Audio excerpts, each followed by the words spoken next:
celestial, que reinas en las alturas de los cielos, pero que también estás aquí en esta mañana con nosotros, hemos venido, Señor, a tener un encuentro personal contigo. Necesitamos que tu Santo Espíritu se manifieste con poder en este lugar.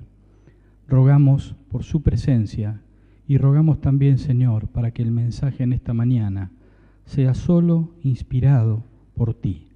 Por favor, no tomes en cuenta al predicador, Señor, que sean tus palabras las que oigamos, porque de eso tenemos necesidad. Lo rogamos sin merecerlo, en tu nombre. Amén. Muy buenos días, hermanos. Tengan todos un muy feliz sábado. Agradecemos a Eder por hacernos recordar que la gracia de nuestro Dios es infinita. Los invito a que podamos abrir la palabra de Dios en el libro de Mateo, en el capítulo número 19. Mateo, capítulo número 19, versículos 16 en adelante. Entonces vino uno y le dijo: Maestro bueno, ¿qué bien haré para tener la vida eterna? Él le dijo: ¿por qué me llamas bueno? Ninguno hay bueno, sino uno, Dios. Mas si quieres entrar en la vida, guarda los mandamientos. Le dijo: ¿cuáles? Y Jesús dijo: no matarás, no adulterarás, no hurtarás, no dirás falso testimonio, honra a tu padre y a tu madre, y amarás a tu prójimo como a ti mismo. El joven le dijo: todo esto lo he guardado desde mi juventud, ¿qué más me falta? Jesús le dijo: si quieres ser perfecto, anda, vende lo que tienes y dalo a los pobres, y tendrás tesoro en el cielo, y ven y sígueme. Oyendo el joven esta palabra, se fue triste, porque tenía muchas posesiones. Entonces Jesús dijo a sus discípulos: de cierto os digo que difícilmente entrará un rico en el reino de los cielos. Otra vez os digo que es más fácil pasar un camello por el ojo de una aguja que entrar un rico en el reino de Dios. Sus discípulos, oyendo esto, se asombraron en gran manera, diciendo: ¿quién pues podrá ser salvo? Y mirándolos, Jesús les dijo: para los hombres esto es imposible, mas para Dios todo es posible. El título del mensaje en esta mañana es Didáscalos versus Kyrios. Didáscalos significa maestro, de ahí la palabra didáctica. Aquel que tiene didáctica es alguien que sabe enseñar. Y Kyrios significa Señor. Y Señor, en la palabra de Dios, cuando se refiere a Cristo, significa dueño. Así que el mensaje en esta mañana es maestro o dueño. Y nos vamos a meter en la historia de una persona que tuvo que decidir si Jesús es maestro o si es dueño. Y hay una diferencia muy grande en tener a Jesús como maestro y aún como maestro bueno y tenerlo como dueño.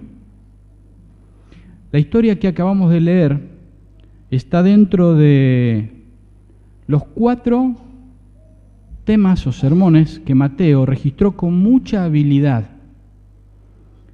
Son 4 temas que nos enseñan cuáles son los requisitos para la ciudadanía no de este mundo, sino para la ciudadanía del reino de los cielos.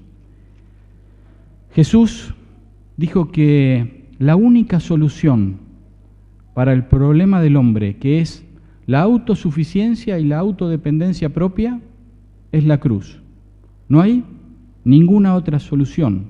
De hecho, este es el último viaje que Jesús está haciendo. Él está yendo a Judea para morir. A él lo espera una cruz. Y nos va a dejar muy en claro que a nosotros no nos espera nada menos que eso. Y vamos a tratar de descubrir juntos en esta mañana qué es tomar la cruz de Cristo, cómo es vivir a la luz de Cristo, a la luz de la cruz de Cristo. Y como decíamos, estos mensajes que comienzan allí en el capítulo 18 nos hablan de cómo debe ser o cuáles son los requisitos para vivir en el reino de los cielos. Por eso allí en el capítulo 18 nos va a hablar primero de la grandeza a la luz de la cruz. Están los discípulos discutiendo, seguramente lo recordarán. ¿Quién va a ser el mayor en el reino de los cielos?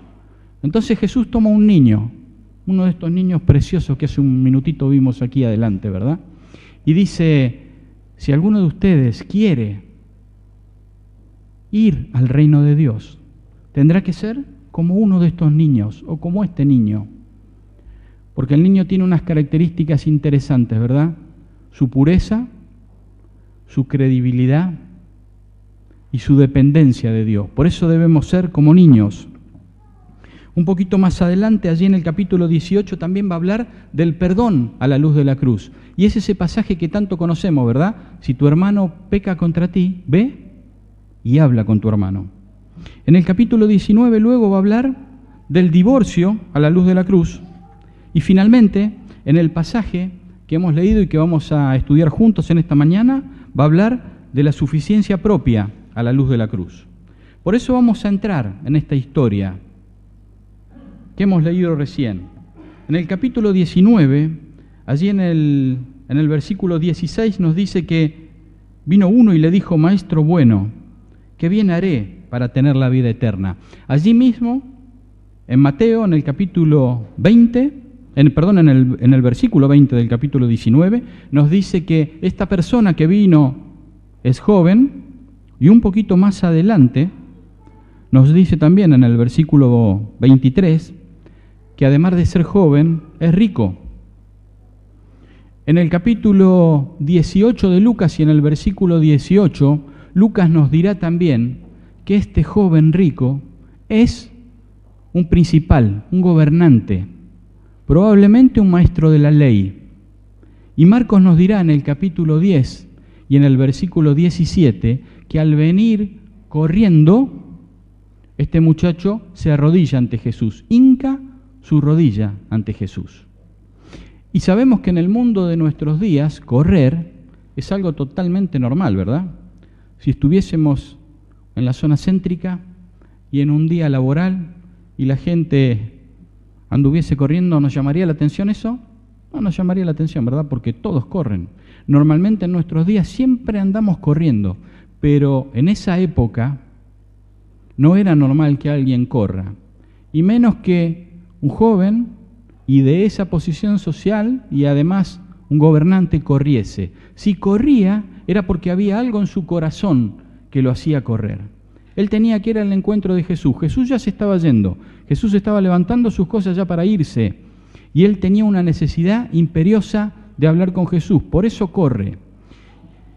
Y hay una norma de etiqueta rabínica de la época que dice así: un hombre responsable nunca debe andar con la cabeza alta, para no parecer un altanero.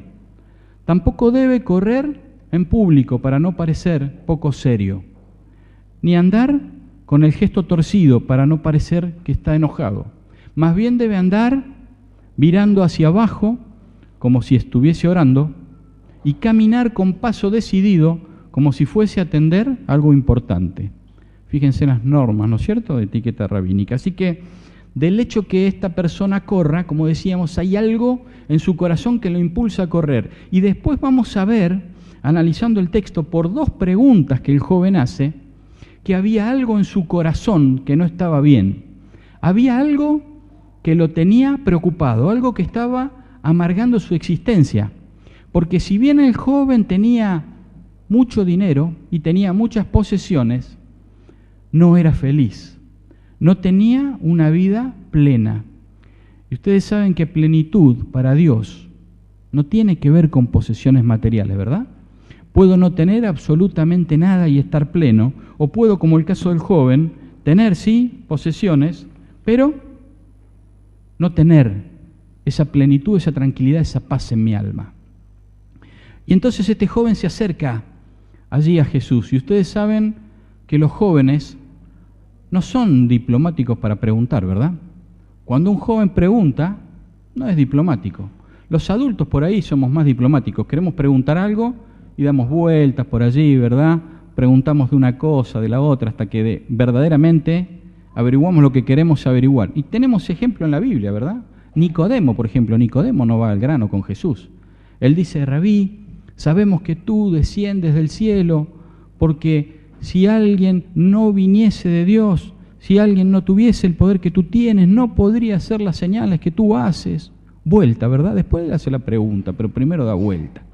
Ahora este joven hace una pregunta directa, una pregunta que no es una pregunta común, es la pregunta que todos quisiésemos hacer, ¿verdad? Si tuviésemos poco tiempo, si tuviésemos quizá la oportunidad de hacer una última pregunta, haríamos la pregunta que este joven hizo.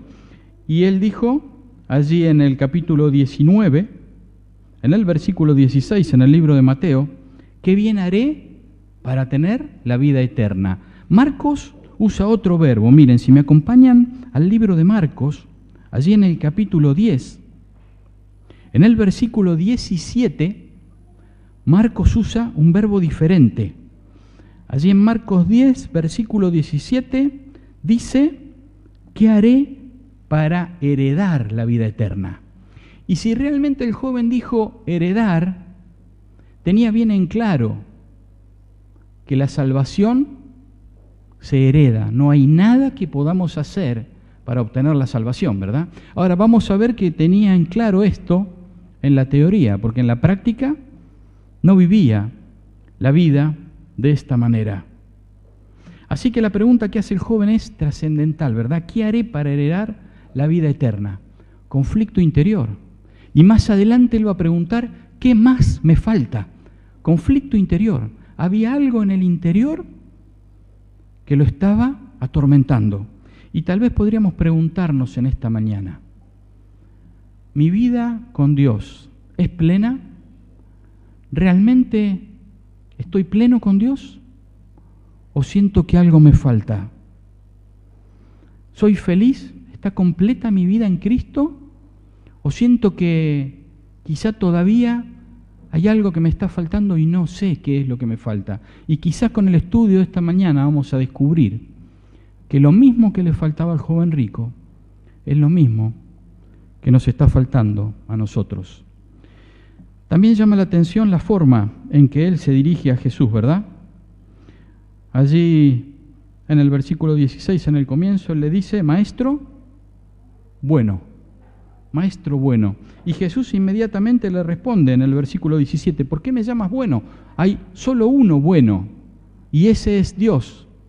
Dicen quienes conocen del tema que ni en la literatura rabínica ni en ningún otro lugar hay registro de que algún maestro se lo llame bueno. Entonces Dios dice que Jesús, que también era Dios, ¿verdad?, que hay solo alguien bueno, alguien que tiene la bondad absoluta, la bondad plena, la bondad total. Ese es Dios. Y si queremos tener esa bondad, si esa bondad queremos que se refleje en nosotros, tenemos que pasar tiempo con Dios. Porque todo lo que Jesús hacía era lo que se reflejaba en Él por la comunión que Él tenía con Dios. Aunque Él también era Dios, ¿verdad? Maestro bueno. Y ahí le dice: ¿qué más me hace falta? Y entonces Jesús le va a contestar a la inquietud del muchacho. Y para contestarle Jesús le va a contestar de dos maneras. Hay dos cosas que Jesús va a hacer para responder esta inquietud. Si vemos allí primero, en el capítulo 19 que estamos estudiando de Mateo, versículo 18, Él lo lleva a los mandamientos. Y prestemos atención, porque de los mandamientos Jesús le enumera algunos. No matarás. ¿Qué número es ese? No matarás. Número 6, ¿verdad? Número 6, bien. No adulterarás. ¿Qué número es? 7. No hurtarás. Número 8. No dirás falso testimonio. Número 9. Y después en el versículo 19, honra a tu padre y a tu madre. Ese es el número 5. ¿Cuál falta? ¿Cuál falta? Porque si prestamos atención, Jesús está enumerando los mandamientos solo de la segunda tabla, ¿verdad?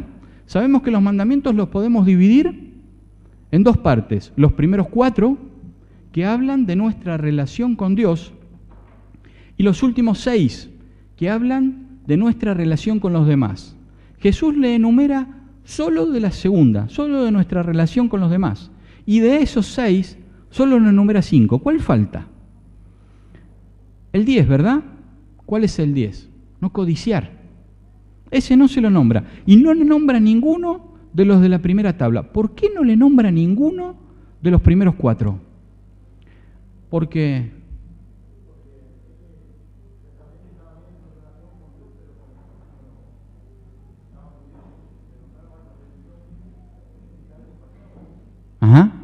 bueno, él no le nombra, ¿está bien? No le nombra ninguno de los primeros 4, porque el problema que tiene este muchacho es un problema espiritual. Es su relación con Dios, y él lo va a descubrir al final. Por eso no se los nombra en este momento. Entonces él le habla justamente de los primeros. No le habla de los primeros, perdón. Le habla solo de la relación con los demás. Y yo puedo venir a la iglesia, ¿verdad? Puedo venir a la iglesia y puedo tener una relación con Dios trunca. Y quizá puedo venir a la iglesia con traje, con corbata, y puedo demostrar una obediencia externa perfecta, pero mi relación con Dios puede que no sea la adecuada. Y este era el problema que tenía el joven rico. Aunque él guardaba los mandamientos, violaba la ley. ¿Qué dije? Sí. Aunque él guardaba los mandamientos, violaba el espíritu de la ley. Porque podemos ser perfectos guardadores de la letra, ¿verdad? Podemos ser guardadores de manera externa, pero la ley requiere que los mandamientos sean guardados desde el interior hacia el exterior, por una relación con Cristo. Y saben que por allí, no sé si les ha pasado a ustedes, pero en algún momento podemos estar un grupo reunidos con gente que no conoce de nuestra religión, que no sabe, y siempre hay una pregunta que surge, ¿verdad? ¿Por qué ustedes no hacen tal o cual cosa? Y no sé si escucharon alguna vez una respuesta típica de Pizarrón. No lo hago porque mi religión no me lo permite. ¿Han escuchado esa respuesta alguna vez? Qué respuesta triste, ¿verdad? Qué respuesta vacía. No dijo porque amo a Jesús y quiero hacer su voluntad, porque la religión no me lo permite. Obediencia externa, solo obediencia externa, como la que tenía el joven. Entonces dijimos que Jesús le contesta en dos partes. Vamos a volver a la historia. En primer lugar lo lleva a ver los mandamientos, y una vez que Jesús le habla de los mandamientos, viene la respuesta del joven, versículo 20. El joven le dijo: todo esto lo he guardado desde mi juventud. ¿Qué más me falta? Si lo quisiéramos poner en palabras nuestras hoy, chocolate por la noticia, Jesús. Yo esto ya lo sé. A mí me lo enseñaron desde pequeño, yo esto ya lo sé. Si yo hago estas cosas, voy a vivir mejor. Y si todos hiciéramos estas cosas, el mundo sería mejor. Y yo todo esto lo hago, ¿y sabés de cuándo lo hago? Desde que era así de chiquitito, como estos niños que pasaron recién aquí.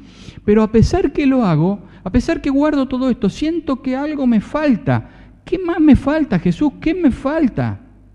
Yo pensaba realmente que me ibas a decir otra cosa, porque esto yo ya lo sabía. ¿Qué me falta? Entonces Jesús le va a decir lo que le falta. Y lo que le falta no le va a gustar. Porque no siempre lo que nos dice Jesús es lo que nos gusta, sino lo que necesitamos.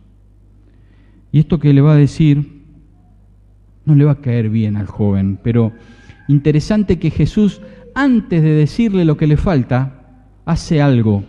Hace algo que no está registrado en Mateo, pero que sí lo registró Marcos.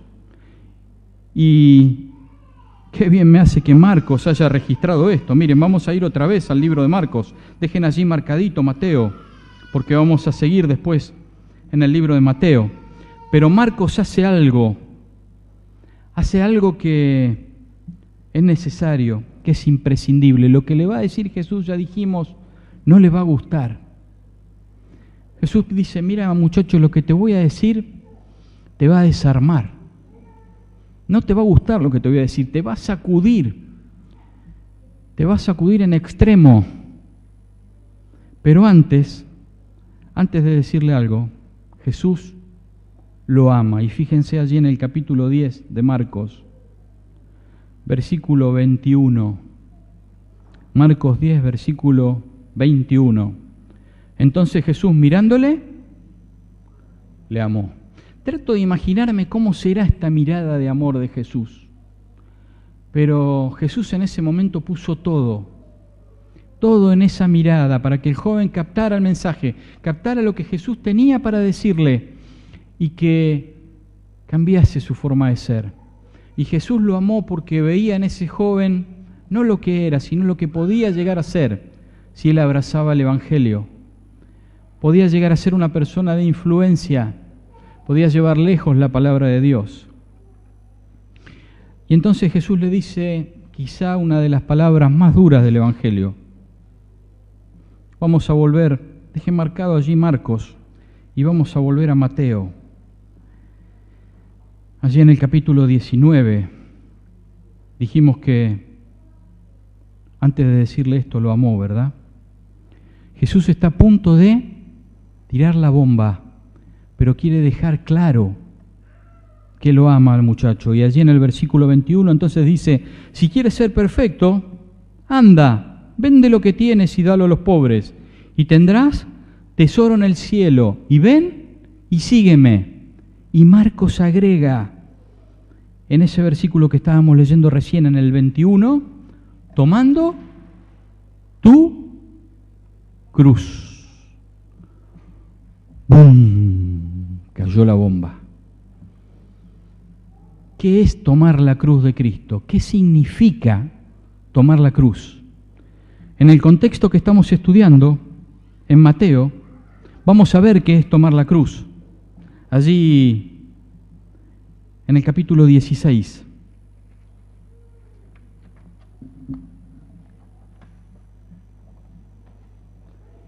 Y los versículos 24 al 26. Mateo capítulo 16, versículos 24 al 26.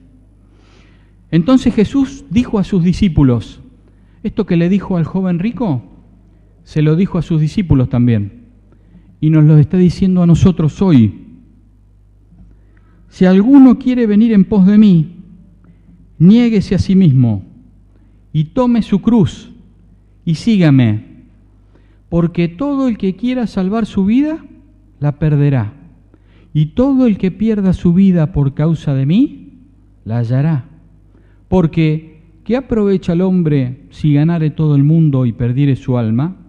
¿O qué recompensa dará el hombre por su alma? ¿Quieres ser discípulo de Cristo?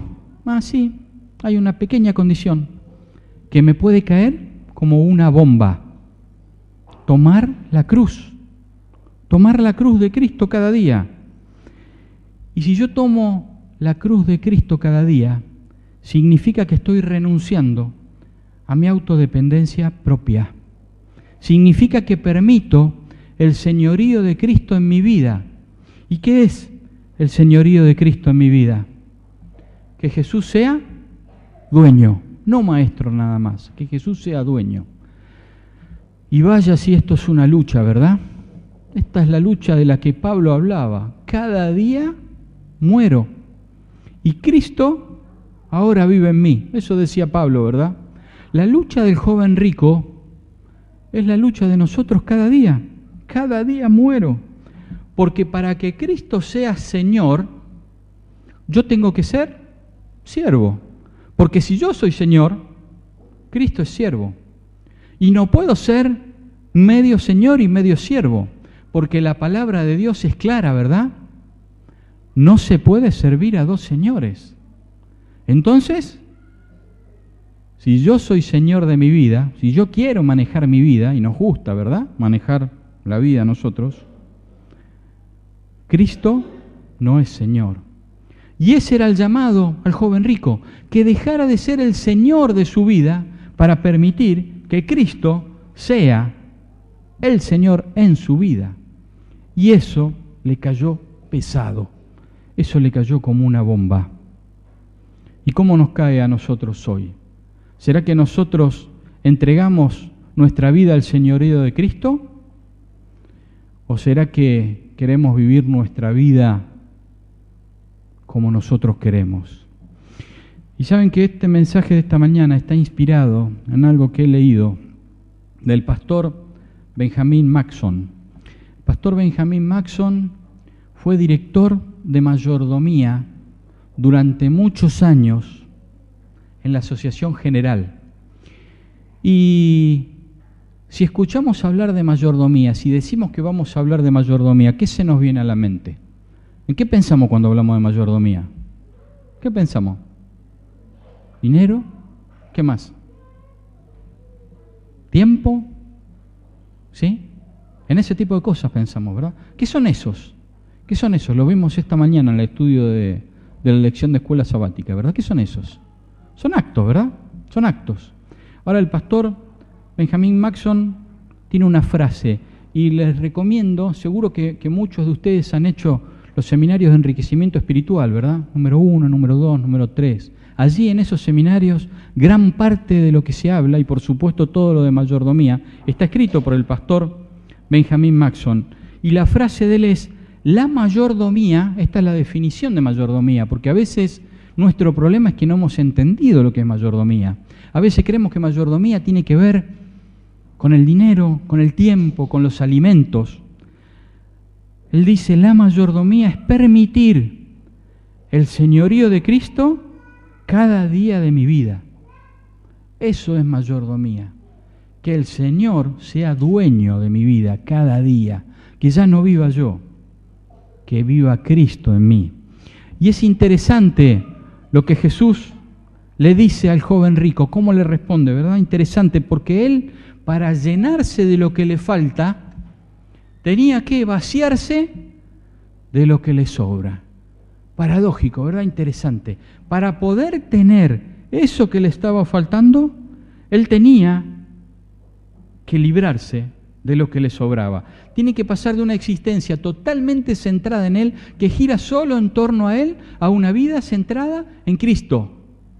Y para eso tenía que dejar eso que le sobraba. Y tenía que tomar la cruz. Y tomar la cruz no es una entrega de cosas, no son actos, no son cosas que yo le entrego a Cristo. Tomar la cruz es entregar mi vida en las manos de Cristo. Vivir la vida ahora como Cristo quiere, no como yo quiero. Es una existencia centrada en el Espíritu Santo. Y solo alguien puede entregarse cuando se reconoce incapaz, cuando me doy cuenta que yo no puedo con mi vida y que alguien tiene que vivir la vida por mí. Porque si alguien no vive la vida por mí, mi vida va a ser un eterno fracaso. Va a ser como la del joven rico. Puedo llegar a tener muchas cosas de este mundo, pero en el interior no voy a tener la paz que solo Cristo me puede dar. Entonces, vivir de acuerdo a Cristo, que Cristo sea mi Señor. Y el muchacho guardaba los mandamientos, sí, los guardaba. Maestro, los tenía acá, en la cabeza únicamente, pero no los tenía en el corazón. Solo maestro. ¿Y quién pone los mandamientos en el corazón? ¿Quién los pone? Nosotros los ponemos aquí, ¿verdad? Estudiamos intelectualmente, entendemos, creemos, aceptamos. Intentamos vivir la vida cristiana. Y los mandamientos los tenemos acá, pero necesitamos tenerlos en el corazón. ¿Quién los pone en el corazón? Es el Espíritu Santo, ¿verdad? Es Dios el que los pone en el corazón. ¿Qué dice Ezequiel? Dame, Dios mío, un nuevo corazón. Eso es lo que todos necesitamos. El joven rico lo necesitaba, pero cada uno de nosotros también. Necesitamos un nuevo corazón. Necesitamos ahora vivir la vida cristiana, pero que no sea un peso la vida cristiana, que sea un placer. Y la única manera que eso puede lograrse es si es Cristo el que está dentro de mí. Y para lograr eso tengo que pasar tiempo con Cristo. Si no dedico tiempo, si no encuentro el momento para vivir con Cristo cada día, cada mañana, antes de comenzar mis tareas, si no encuentro tiempo de calidad para pasar con Dios, nunca voy a tener los mandamientos en el corazón, ¿verdad? Los podré tener aquí, Señor, pero no aquí. Perdón, Maestro, pero no en el corazón, no dueño. Y saben que después del estudio de este tema, yo pude comprender algo que está allí en el libro de Lucas. Les pido que me acompañen al libro de Lucas, al capítulo 10. Una historia que seguramente la hemos leído muchas veces, yo la he leído muchas veces también. Y muchas veces no terminaba de captar la esencia, no terminaba de captar el mensaje en esta historia. Allí en el capítulo 10 de Lucas, versículo 38 al 42, hay un registro de una historia de Jesús visitando a esa familia con la que él se sentía cómodo. ¿Saben que Jesús tenía una familia de amigos con la que él se sentía cómodo, con la que él pasaba tiempo? Él le gustaba cuando tenía tiempo, aunque mucho no tenía porque siempre estaba entregándose a los demás, pero cuando tenía un momento le gustaba pasar tiempo con estos amigos. Y allí está esta visita que Jesús hace a Marta y a María registrada. Y fíjense lo que dice, Lucas 10, a partir del versículo 38. Aconteció que yendo de camino entró en una aldea y una mujer llamada Marta le recibió en su casa. ¿Quién lo recibe? Marta es quien lo recibe en su casa. Esta tenía una hermana que se llamaba María, la cual sentándose a los pies de Jesús oía su palabra. Pero Marta preocupaba con muchos quehaceres y acercándose dijo, Señor, ¿no te da cuidado que mi hermana me deje servir sola? Dile pues que me ayude. ¿Quién lo había invitado a Jesús? Otra vez, versículo 38. ¿Quién había invitado a Jesús a su casa? Marta lo había invitado, ¿verdad? Ahora que Jesús estaba en su casa, ¿qué quería Marta? Quería agasajar a Jesús, pero ella estaba preocupada con muchas cosas, muchos quehaceres. Nosotros invitamos a Jesús a venir a nuestra vida y pienso ahora en nuestro culto, cada mañana nos levantamos, agradecemos a Dios por el día, ¿verdad? Y lo lógico sería que pudiésemos pasar tiempo con Él, pero tiempo en soledad con Él, pensando en lo que Cristo quiere decirme. Entonces lo invito a mi vida, lo invito a que pase tiempo conmigo, pero ahora que estoy pasando tiempo con Él, ¿estoy verdaderamente pensando en lo que Cristo está diciéndome?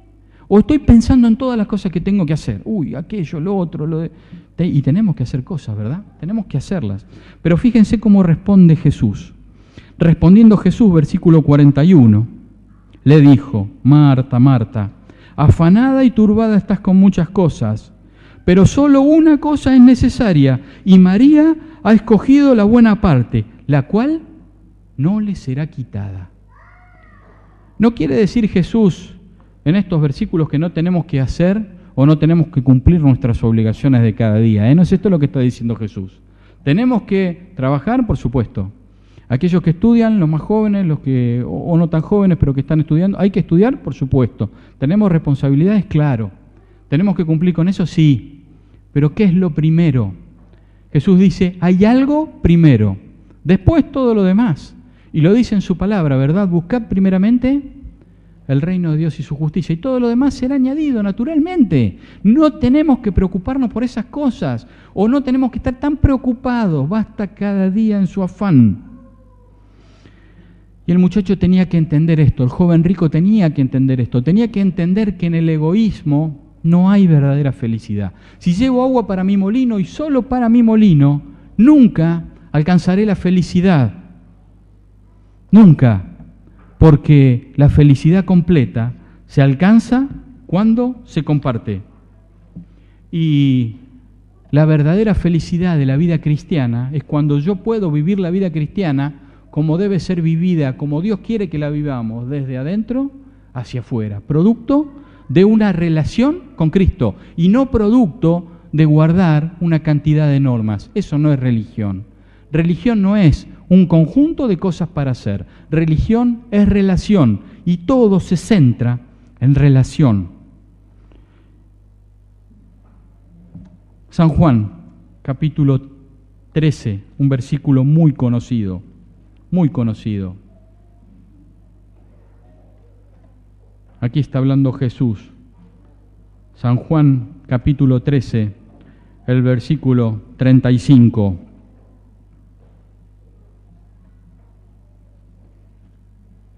San Juan, el capítulo 13 y el versículo 35, allí dice: ¿en esto conocerán? ¿Algunos? Todos, en esto conocerán todos que son mis discípulos, si tuvieran ¿qué cosa? Amor unos con otros. Este es el secreto de la vida cristiana. ¿Será que por allí nuestras iglesias no están tan llenas porque no sabemos manifestar el amor de Cristo en nuestras vidas? ¿Será que no sabemos manifestar ese amor con el que Cristo nos ha amado entre nosotros y los demás no ven ese amor? Los demás están viendo otras cosas, porque si no nuestras iglesias tendrían que estar repletas, hermanos. No tendría que haber lugar para nadie. Tendríamos que estar pensando dónde más podemos reunirnos, porque ya no hay más lugar. Porque la gente está deseosa de escuchar, pero no solo de escuchar. No es un mensaje. Por allí nos hemos hecho profesionales en la disertación. Pero no es eso lo que la gente necesita. La gente necesita más cristianos que vivan la vida cristiana, no que les hablen tanto. Necesitan ver a Cristo en nuestras vidas. Eso es lo que hace falta. 3 cosas podemos decir para ir cerrando el tema en esta mañana acerca del joven rico. La primera, el primer problema que tenía el joven rico era vencer la resistencia a entregarse. Ese era el problema del joven rico y es nuestro problema también. Tenemos que entregarnos, tenemos que vencer esa resistencia. Y es fácil escuchar a la gente decir: mi vida es mía y con mi vida hago lo que quiero. Y si bien es cierto que con tu vida podés hacer lo que quieras, no es cierto que tu vida es tuya, porque la vida es de Dios que te la dio.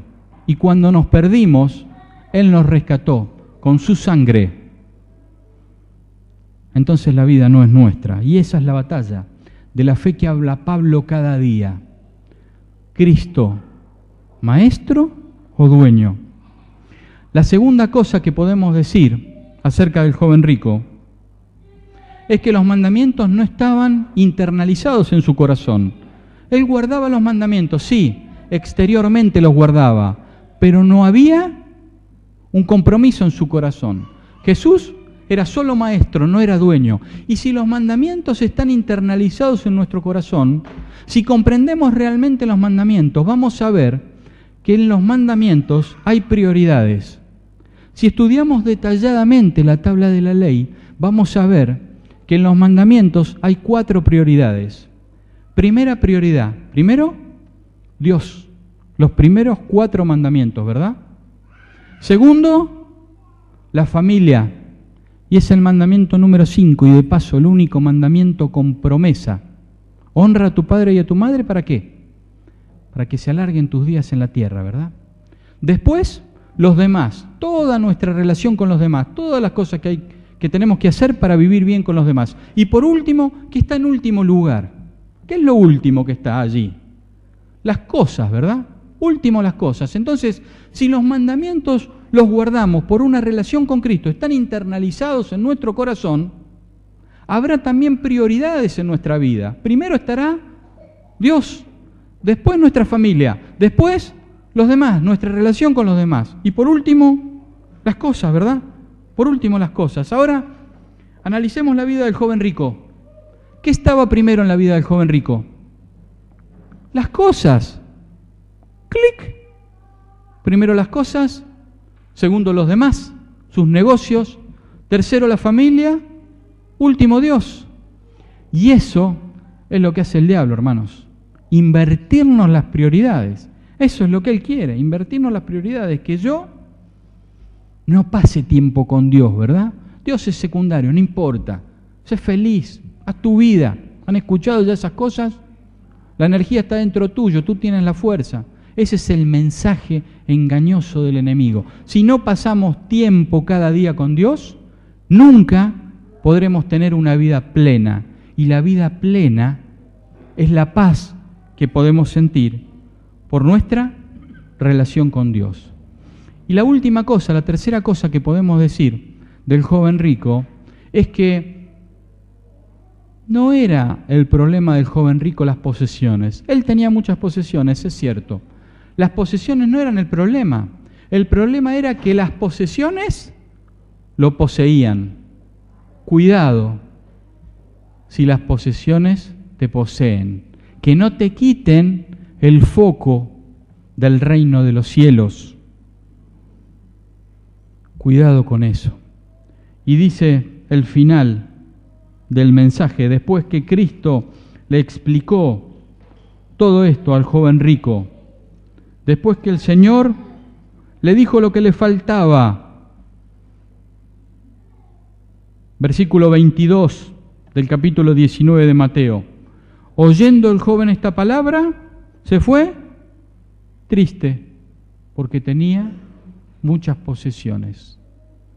Por correr tras lo inmediato, se perdió de lo eterno.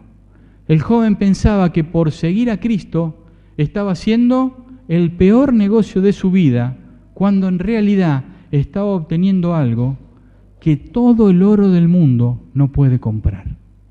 Lo que Cristo quiere darnos es vida plena, es vida eterna, es vida sin problemas, lo que todos quisiéramos, pero para eso necesito tener comunión con Él. ¿Entendió el muchacho lo que Cristo le estaba diciendo o no fue claro Jesús? Sí que entendió, ¿verdad? Entendió perfectamente. Pero él dijo, es muy alto el precio que me pides, Señor. Es mucho lo que me pides. Esto es mucho para mí. Y renunció a que Cristo sea Señor de su vida, sea dueño de su vida. Y nosotros, ¿es Cristo Señor de mi vida? ¿Y cómo sé si Cristo es Señor o no es Señor en mi vida? Yo noté algunas preguntas que me hago al respecto. Y meditemos en estas preguntas. ¿Tiene Dios prioridad en mi vida? ¿Son mis planes sus planes? Y este no lo vamos a leer, pero yo lo voy a comentar allí en Proverbios, en el capítulo 16, el versículo 3. Yo voy a leer la Nueva Versión Internacional. Allí dice, pon en manos del Señor todas tus obras y tus proyectos se cumplirán. ¿Son mis planes sus planes? ¿Tomo tiempo para escuchar a mi dueño? ¿Lo consulto en mis decisiones diarias? ¿Permito que Él sea Dios? Es decir, ¿le estoy dando el derecho de ser Dios en mi vida, de controlar mi vida? ¿Hay algún área en mi vida en la que consciente o inconscientemente estoy dejando fuera del control de Dios? Y el Espíritu Santo te está llamando y te está diciendo que eso que tienes ahí, que esa parte de tu vida que tienes ahí la tienes que entregar. Porque religión es entrega total. Cierta vez un escriba le preguntó al Señor, ¿cuál es el mandamiento más importante? ¿Y qué le dijo el Señor? ¿Amarás a tu Dios de todo tu corazón, con toda tu alma y con toda tu mente? No le dijo con un pedacito, ¿verdad?, de tu alma, un rinconcito de tu mente, allí. No. Entrega a Dios es entrega total, entrega completa. Esa es la entrega que el Señor quiere. Esa es la vida cristiana que el Señor quiere. Y podemos decir, pero no, es muy difícil, no se puede. Acordate lo que dijo Dios. Para los hombres esto es imposible, pero para Dios todo es posible. Y la prueba de que para Dios todo es posible está en el libro de Lucas, en que más adelante después está la historia de Zaqueo. Y Zaqueo es un rico que entra en el reino de los cielos, porque para Dios todo es posible. Y quiero terminar el tema de esta mañana con una historia. Meditemos en estas preguntas que mencionaba recién. Esta es una historia muy conocida, probablemente la hayan escuchado ya, pero es una historia que vale la pena repetir. Esta historia se da en un pueblo, y en este pueblo hay un hombre sabio, de edad, que vive en las montañas. Y no sé por qué, en todas las historias, el hombre sabio es un hombre grande, es un hombre anciano y vive en las montañas. Pero yo no me voy a salir de la lógica de las historias, ¿verdad? En esta historia hay un sabio, anciano ya, y que vive en la montaña. Y en el pueblo hay un grupo de jóvenes traviesos que están allí pensando cómo podemos hacer para que el sabio no sea tan sabio, para poner en ridículo al sabio. ¿Qué pregunta podemos pensar para poner en ridículo al sabio? Y entonces se dan a la tarea de buscar algo. ¿Qué podemos hacer? Y uno de los jóvenes atrapa un gorrión y dice, ya sé lo que vamos a hacer. Vamos a ir a ver al sabio y yo voy a tener el gorrión en mi mano, aquí atrás, en mi espalda, ¿verdad? Y entonces le voy a decir, vamos a decirle, a ver, usted que sabe tanto, que es sabio, que su reputación ha llegado hasta nosotros, sabemos que conoce todos los secretos. Pregunta vueltera, ¿verdad? Le vamos a decir, esto que tengo acá atrás, ¿está vivo o está muerto? Y si me dice que está vivo, lo aprieto y lo mato. Vieron que los chicos tienen esa crueldad a veces, ¿no? Y si me dice que está muerto, lo suelto y sale volando. Así que cualquier cosa que el sabio responda, va a responder mal. Y le vamos a demostrar que no es tan sabio. Y ahí todo el grupo de jóvenes, qué bueno, ¿cómo le vamos a poner la traba? Vamos a ver al sabio. Y allí van a ver al sabio y le golpean la puerta. Y este hombre sale.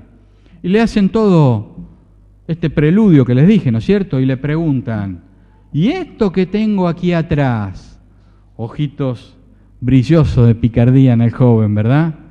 ¿Está vivo o está muerto? Y el sabio lo mira con una sonrisa y le dice, si está vivo o está muerto, solo depende de ti. Si está vivo o está muerto, solo depende de ti. Si Cristo es maestro o es dueño, ¿de quién depende? De ti, de mí. Solo depende de nosotros. Es mi deseo y oración en esta mañana que nuestra vida de comunión con Cristo nos lleve a aceptarlo como dueño de nuestra vida, como Señor de nuestra vida, y podamos vivir de esa manera la vida plena que Él quiere que nosotros vivamos, y podamos dar a conocer este mensaje a muchos más, para que pronto, cuando nuestro Señor venga a buscarnos, muchos estemos allí. Amén.